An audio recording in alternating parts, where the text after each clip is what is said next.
tout le monde, j'espère que vous allez bien.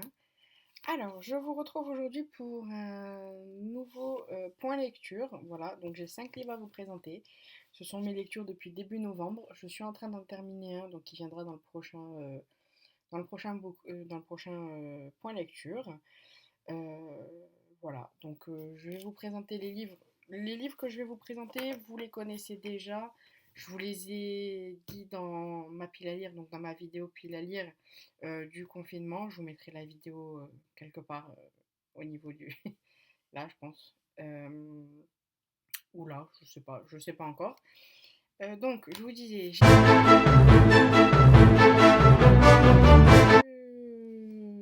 5 livres à vous présenter. J'ai deux romances, enfin deux non, deux new romances, un policier thriller plus, et deux. Alors, donc dans un premier temps, j'ai lu Beautiful Beach et Beautiful Stranger de Christina Loren. Donc c'est le tome 1.5 et 2 de la saga Beautiful, écrit par Christina Loren, publié aux éditions Pocket. Voilà. Donc celui-ci, c'est un tout petit livre qui est écrit relativement gros, voilà, avec des grosses marges. Vous avez,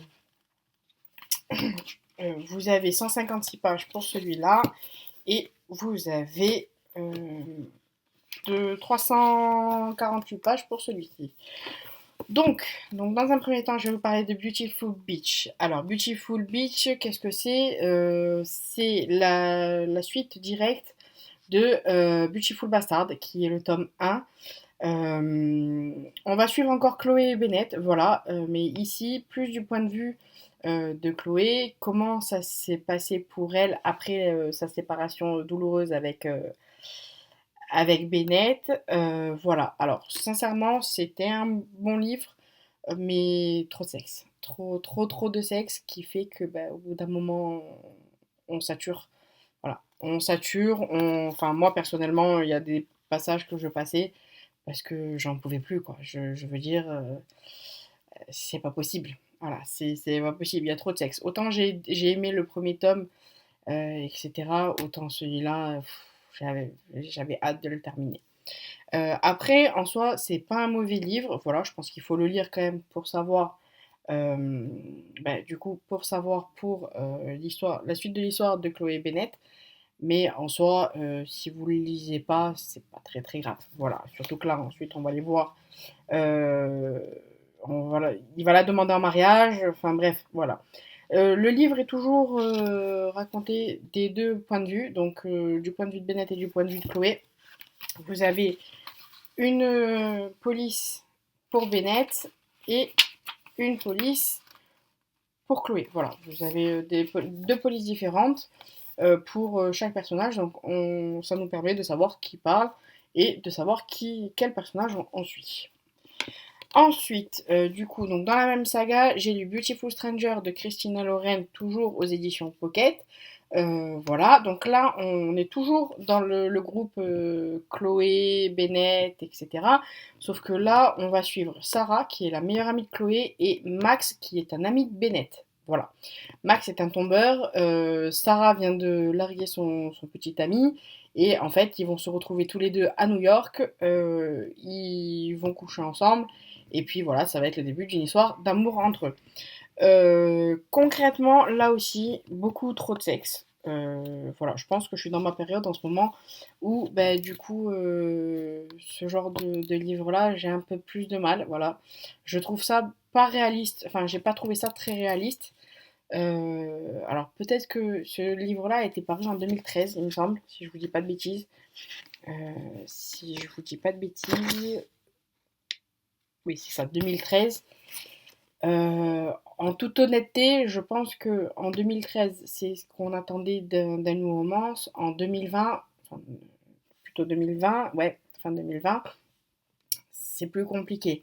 Euh, Moi, je vous avouerai que j'avais hâte de lire cette saga, Beautiful. J'ai tous les tomes. Je vous l'avais mis comment ça s'appelle? Dans la liste, ma pile à lire du confinement. Mais sincèrement, je trouve que l'histoire est, est pas trop réaliste en fait.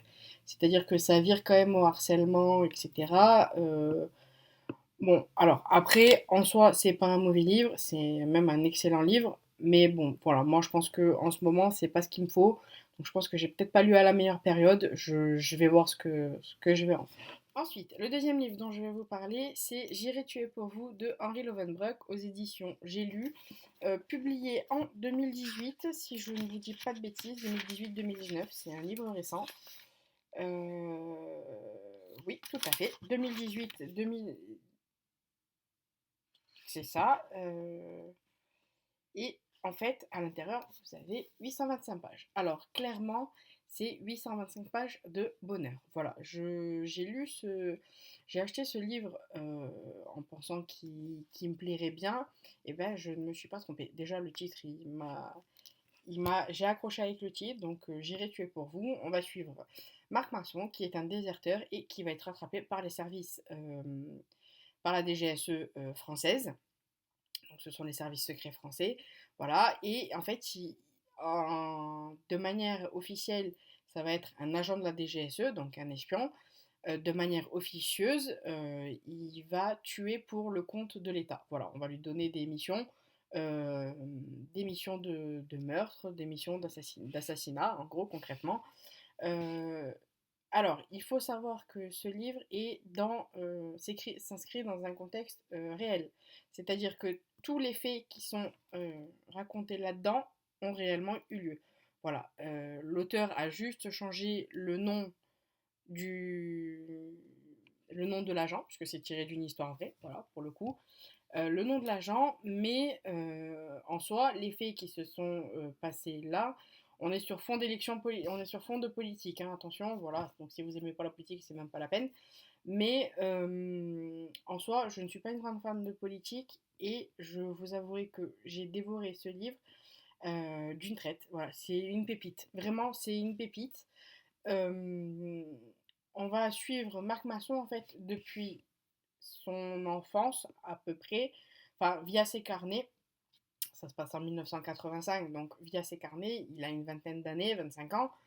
Euh, et en fait, vous avez plusieurs personnages qui parlent, mais ça ne nous perturbe pas, puisque on sait qui parle, comment, enfin, à qui il s'adresse, il n'y a pas de subterfuge, enfin, il n'y a pas besoin de revenir en arrière pour lire comment ça s'appelle, pour lire une autre phrase. Enfin bref, vous comprenez facilement de quoi ça parle. Surtout les personnages qui sont à l'intérieur, enfin les personnages, ce sont des personnages qui ont réellement existé.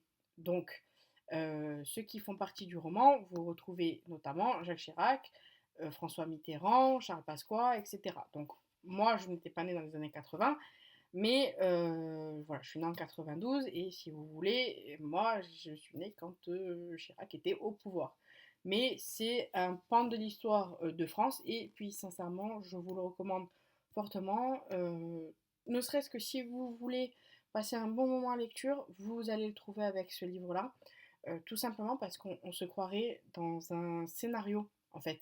On se croirait dans un scénario, il n'y a pas une minute de battement, ça fait pas comme ça si vous voulez. Non, c'est toujours, voilà, vous êtes en haut et puis vous y restez. Il n'y a pas de ça monte, ça descend, ça monte, ça descend. On pourrait le croire hein, avec 900 pages. Sincèrement, on pourrait croire qu'il y ait des moments de battement, mais en fait non, pas du tout, parce que le livre est tellement bien écrit que on peut se dire effectivement ça s'est passé comme ça dans la réalité. Si vous êtes un peu féru d'histoire, moi je vous le conseille parce que sincèrement c'est un pan de l'histoire qui n'est pas forcément connu. Moi personnellement je n'étais pas au courant d'une partie de ce qui est raconté là-dedans.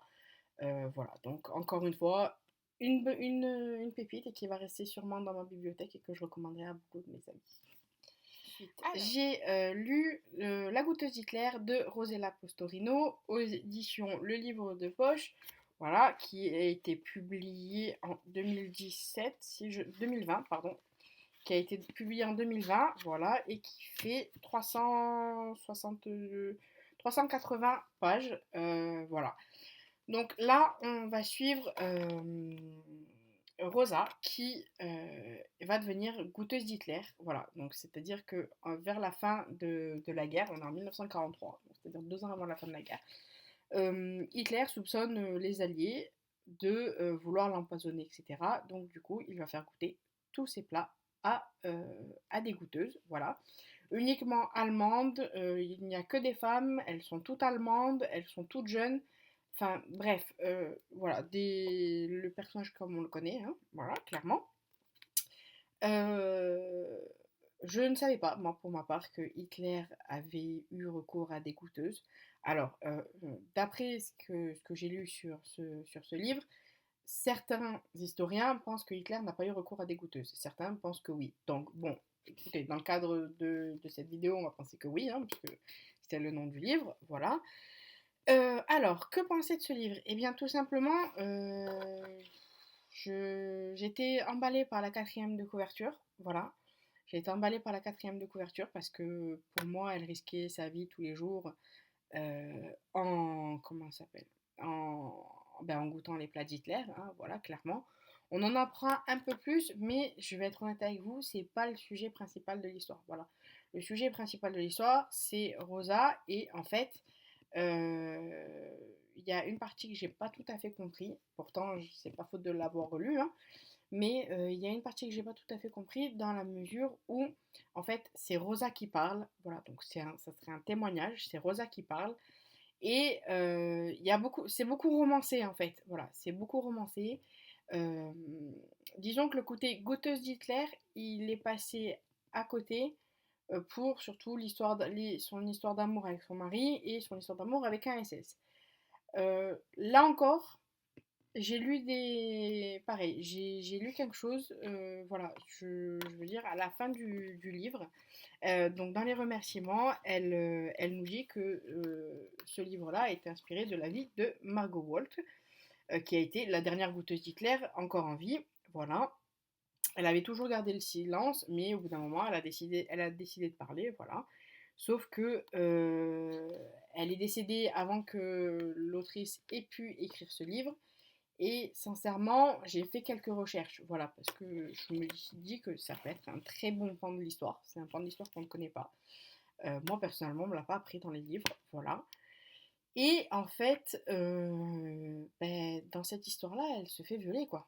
Voilà, clairement, hein, il n'y a pas d'autre mot. Je peux pas le dire autrement, hein, clairement. Voilà, son histoire d'amour entre guillemets avec le SS. Enfin, si vous voulez, c'est vraiment très très romancé.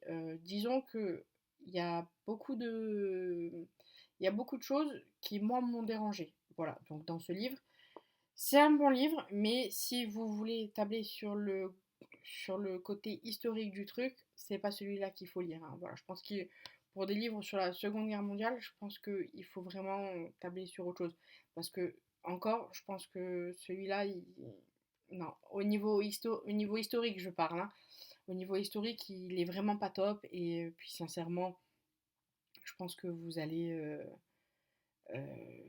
vous ennuyer. Et puis, en toute honnêteté, elle parle au passé, au présent, au futur. Voilà, donc, pardon, nous avons les trois temps mélangés, c'est-à-dire que un paragraphe, ça va être ce qui lui est arrivé en 1943, un paragraphe, ça va être dans le présent, un paragraphe, ça va être ce qui va se passer dans le futur, enfin bref. Moi, je ne l'ai pas trouvé construit. Ça reste un bon livre, mais sincèrement, je ne pense pas que je le relirai de sitôt. Et puis voilà quoi. Je trouve juste la couverture magnifique, voilà, avec le sceau d'Hitler, avec le sceau d'Adolf Hitler, voilà, et les couverts. Mais sincèrement, voilà, je pense qu'il y avait peut-être moyen de faire autre chose à ce niveau-là. En toute honnêteté, faire passer un viol pour une histoire d'amour, j'ai un peu de mal. Voilà, j'ai un peu de mal. Surtout que dans le livre, si au début, leur histoire d'amour commence normalement, quoique moi je trouve ça assez creepy quand même, étant donné qu'il la remarque à la caserne dans laquelle elle travaille, et c'est-à-dire qu'il la suit jusqu'à chez elle, il va taper à la vitre, voilà, donc il va taper à sa vitre, il observe derrière sa vitre les premiers temps, etc. Voilà, moi personnellement, j'ai un énergumène comme ça derrière ma vitre, je ferme mes volets et je m'en vais le plus loin possible. Voilà, je lui ouvre pas, enfin, je sais pas, je sais pas. Je vous avouerai que voilà. Et puis c'est surtout que lui, il est marié, il a des enfants, elle était mariée, mais son mari est porté disparu à la guerre. Voilà. Euh, il va la menacer. Du coup, il va la menacer de la dénoncer si elle n'a pas des relations sexuelles avec elle. Bon, clairement, c'est la définition du viol, hein. Le viol, c'est le fait d'avoir des relations sexuelles sous contrainte, hein, je vous le rappelle.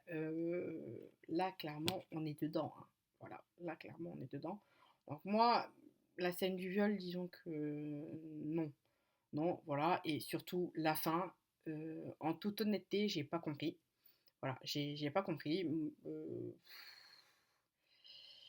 Voilà. Donc, ce livre-là, est-ce que je vous le recommande? Non, pas du tout.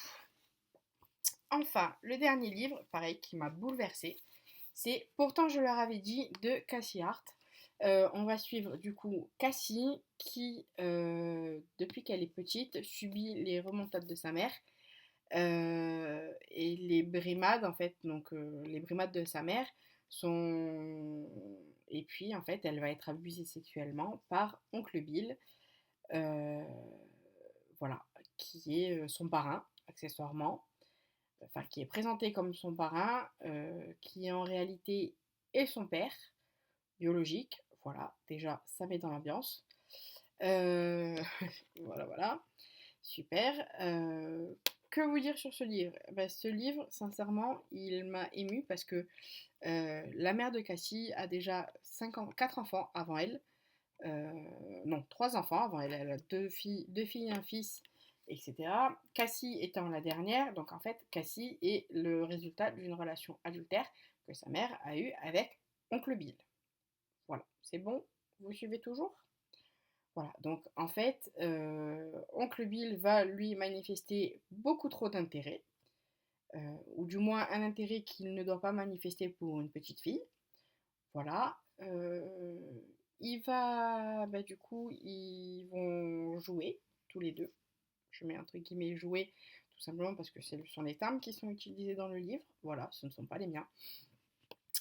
Voilà, ils vont jouer et puis elle va découvrir que, ben, à 11 ans, elle va découvrir que ben, finalement, c'est pas top ce qu'ils font.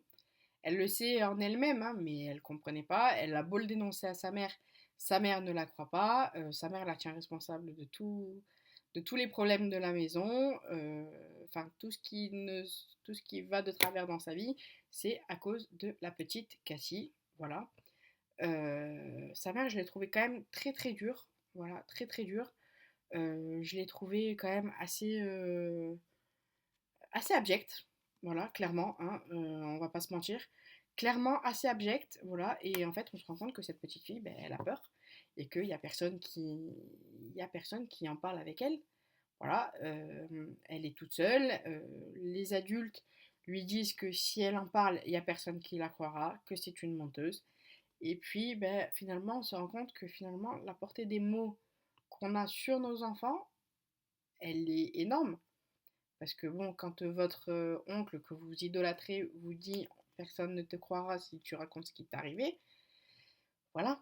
Sachant qu'en plus, on est dans les années 40, donc on est dans les années 45, oui c'est ça, 40, 45, 50, enfin on est après la guerre quoi, après la Seconde Guerre mondiale. Donc c'est-à-dire, je veux bien que ça soit pas la même époque, euh, mais je pense que ça, il faut en parler. Et le fait qu'elle ait écrit ce livre-là, je trouve ça mais vraiment génial parce qu'elle a pu se libérer. Voilà. Bon, après, on se rend compte quand même que dans tout le livre, elle est vraiment sous l'emprise de sa mère, hein. Voilà, clairement, elle est vraiment sous l'emprise de sa mère. Tout ce que sa mère, enfin, tout ce qu'elle fait, de toute manière, elle, c'est jamais bien pour sa mère. Voilà, elle veut devenir journaliste, sa mère veut qu'elle devienne infirmière. Bon, autant vous dire que ça va pas se passer comme ça. Enfin, elle a un peu de mal, c'est vrai qu'elle a un peu de mal quand même à, à digérer tout ça, etc. Et en fait, voilà, c'est-à-dire qu'elle va se... Un témoignage quand même très très poignant et que je vous recommande. Voilà, si vous ne l'avez pas lu, il y a, moi je crois que c'était les éditions France Loisirs hein, qui sont là, oui c'est ça. Les éditions France Loisirs, c'est écrit en gros, vous avez 300 pages à lire, allez, 290 pages à lire. Franchement, celui-là, moi, il m'a très ému. Et puis, on est mis dedans rapidement. C'est-à-dire qu'il n'y a pas, si vous voulez, elle nous raconte vraiment son histoire à elle. Voilà, elle parle, elle se libère et le fait d'avoir parlé, d'avoir parlé de son histoire, bah, du coup, ça l'a libérée et elle a compris que bah, finalement, elle y était pour rien et que c'était pas, enfin, c'était la faute des adultes, notamment de sa mère et de l'oncle Bill, qui l'ont ruinée, quoi, clairement, qui l'ont ruinée, parce que cette jeune femme a été mariée euh, a été mariée 3 fois, il me semble, toujours avec le même type d'homme, c'est-à-dire des hommes bien sous tout rapport, mais qui, au final, vont lui faire du mal, et ce n'est qu'avec son dernier mari qu'elle aura la stabilité qu'elle recherchait. Voilà. Elle a eu 3 enfants, on lui en a retiré un, donc sincèrement, je pense qu'elle n'a pas eu une vie facile. Et j'étais contente pour elle à la fin du livre, en fait. Voilà. Et puis, sincèrement, je me dis que ça peut arriver à n'importe qui. Voilà, surtout à n'importe qui. Et malheureusement, ben, on n'est pas à l'abri. On n'est pas à l'abri que ça arrive. Et je le souhaite à personne. Hein. Mais sincèrement, je pense que ce livre-là, si vraiment vous cherchez un livre témoignage, un livre poignant, je pense que ce livre-là, il peut faire son petit effet. Voilà, donc sincèrement, je vous le recommande grandement. Donc j'ai fini pour cette vidéo. J'espère qu'elle n'a pas été trop longue pour vous. Je ne sais pas ce que vous en pensez, vous, des livres que j'ai lus. Je ne sais pas s'ils vont vous plaire, s'ils vous plaisent, si vous les avez déjà lus. N'hésitez pas à me dire dans les commentaires si vous les avez déjà lus, si ce type de vidéo vous plaît. Quel livre vous me recommanderiez, etc. Voilà, n'hésitez pas à vous abonner, ça fait toujours plaisir. Et puis sur ce, je vous souhaite une bonne après-midi et je vous dis à bientôt.